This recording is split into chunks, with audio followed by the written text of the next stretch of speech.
Calgary AP, hello my loves, Marhaba habibetey. Trying to get the screenshot, I almost dropped like all my perfumes, which was a fun experience. Anyways, a few of you have requested an updated perfume collection, and because it has changed, I want to say considerably, but it has changed a fair amount since I filmed my last one, so I thought I would sit down and share with you guys what my perfume collection looks like these days. Yeah, so share any recommendations you have, any questions, any favorites. A lot of these I do have scent story times for, so if you don't know what my scent story times are, it's kind of like an open love letter almost to each fragrance. I give you like the breakdown on the notes and where you can buy it and price point, but I tell you kind of the journey or the experience it sends me on. That's what I really love about scent, is the really visceral experience you can almost have with it. So I will link those down below for each of them that have them. The two that are not in front of me today are actually in two different handbags. I couldn't track them down before I sat down to film. That's a lie. One is in my car in my handbag, and the other one, I can't remember which bag I was wearing when I went out. Like not out partying to the club, but like probably out to the mall or something. So I've got to track it down, but there's two atomizers from Scentbird. I talked to you guys about Scentbird in a few videos, but I've loved them because one is a scent that I own in a full size, and that's Tom Ford's Velvet Orchid, which is like my grown-up scent. Like when I have to go about in the world and like adult hard and I want to feel pulled together and like very feminine but strong. Not feminine but strong, like strongly feminine. That's not working either. Like a badass lady. There we go. And then this is the scent I wear.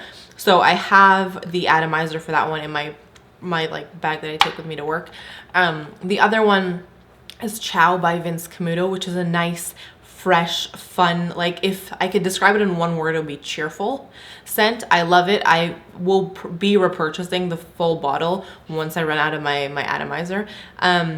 I think I mentioned to you guys, I have Scentbird in a few videos, so they were kind enough to give me a discount code when they first sent me this stuff. I'll link it down below. Hopefully it still works. It's not an affiliate code. It just gets you 15% off if you choose to go that route. But yeah, I thought we're talking about perfume, I might as well mention those. So anyways, I talked to you guys about this one. Let's keep moving. The next one I see here in front of me is by Replica. It's the Lipstick On. Scent, this guy right here. I got this one when I was in Vegas for my birthday last year. This smells like old school, like powdery perfume. It's a very distinct scent. It's like not one that you can't wear to the office or like to brunch or whatever. It's not Musc Ravageur, which we will get to, but it does have that very distinctive scent. I love it because I'm a huge makeup junkie, and it's just so nostalgic and beautiful. And I do highly enjoy it. Like you see, I haven't used too much of it because it's one of those things that I have to kind of be in the mood for. So that's this guy. The perfume that I've arguably used the most of is Fresh Life perfume. It's a very light, citrusy, fresh scent. I just find that this kind of scent, irrespective of where you're going, it's not something that's gonna offend somebody else. It's not gonna be too overpowering. It's just gonna give you a nice little light scent. While I wish I could wear my like deep, dark, musky scents all day long, I feel like I need something like this in my perfume repertoire, so that it can be worn to all kinds of different things. I have here also Illamasqua's Freak Scarab. I love this. I love the bottle with the little scarab on the side. This is a very nostalgic scent for me because it's one that my instructor at Illamasqua wore. So every time I smell it, even now, it takes me back to that week in December where we played with makeup for 10 hours a day for 5 days. And it's just such a happy memory. It is one of those more musky kind of scents with a little bit of sweetness. It's one I can't recommend highly enough. I don't want to go through this too fast because it is very hard to get this shipped out of the UK. Illamasqua ships internationally, but fragrance either can't ship or ships super slow. So I try to use this sparingly so I don't have to run out of it. In that same musky line, I think I just got perfume in my throat. That was a pleasant taste. Is Elizabeth and James Nirvana Black. This created so much hype when it came out. People loved layering it. I do not like the white scent. I only like this one. This one is kind of like my musk light scent. So if I want a musky scent, but I know I can't go full out musky, this is the one I turn to. It is lovely and the bottle is cool and I just really enjoy it. Tom Ford, another Tom Ford fragrance that I have is their Café Rose. This one is kind of like Velvet Orchid's little sister. Not because they smell the same, no, but because it's like, this is sophisticated, put together, elegant young lady. Like, you know those pictures on Instagram that seem like effortless, but like super chic? That's kind of the impression it was with this that I get when I wear this one. Whereas this one is like badass woman, you know? Like, they're kind of different, like, age groups. Not that you have to be a certain age to wear this or the other, but you know what I mean? Like, they capture that kind of emotion.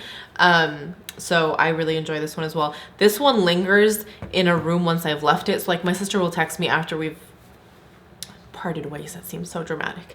After we've left each other, and she's like, I can still smell you in the room. So I love that.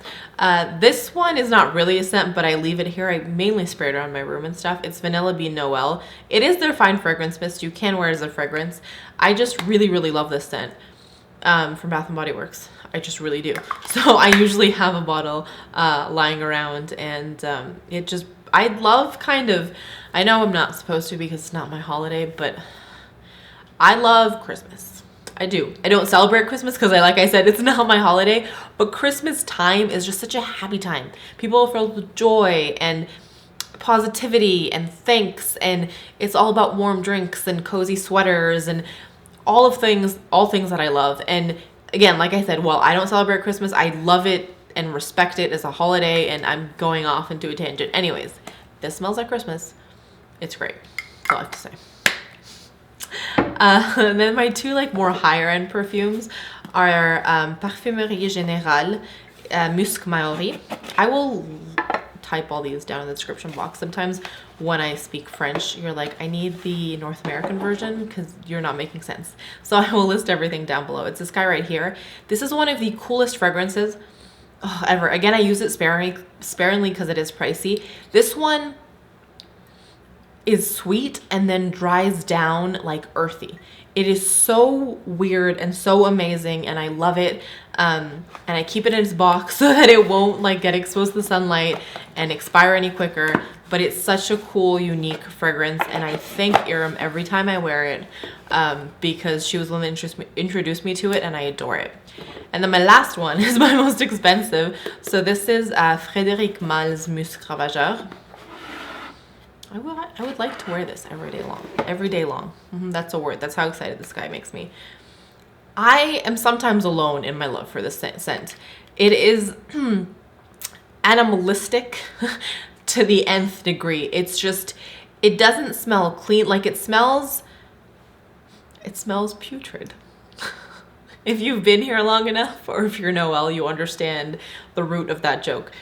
I don't think putrid is a bad thing. She disagrees. I think this fragrance smells putrid, but like in the best way. It's not a pretty scent. It smells, like I said, very animalistic, dirty, grungy. I love it. It is not one you can wear to see your grandma. It is not one you can wear to the office. It is a strong one, and it lasts like 24 hours on your skin. You need only the tiniest bit.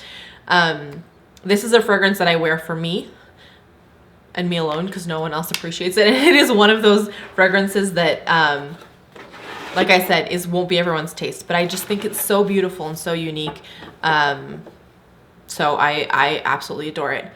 Anyways, this is my perfume collection. You will see some, notably, Guerlain's, what was it called? I am blanking. There was a very expensive perfume that I owned by Guerlain, and the fact that I haven't repurchased it tells you that it was lovely, but not worth the crazy price tag to repurchase. Musc Ravageur. If I ever run out of it, I will repurchase. Anyways, so that was my fragrance collection. Please let me know what is in yours. Don't fall. And that would be fantastic. Let's do some quick points of positivity and I will be done for the day.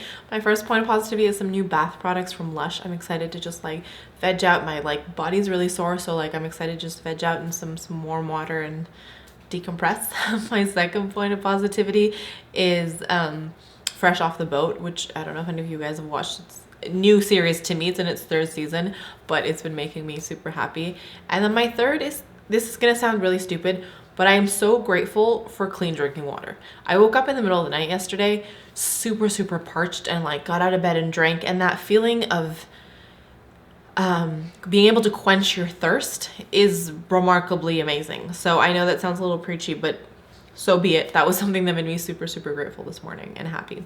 Let me know what's making you guys smile. I will talk to you soon, but before I leave you, as always, let me remind you that life is just way too short to wear boring lipstick.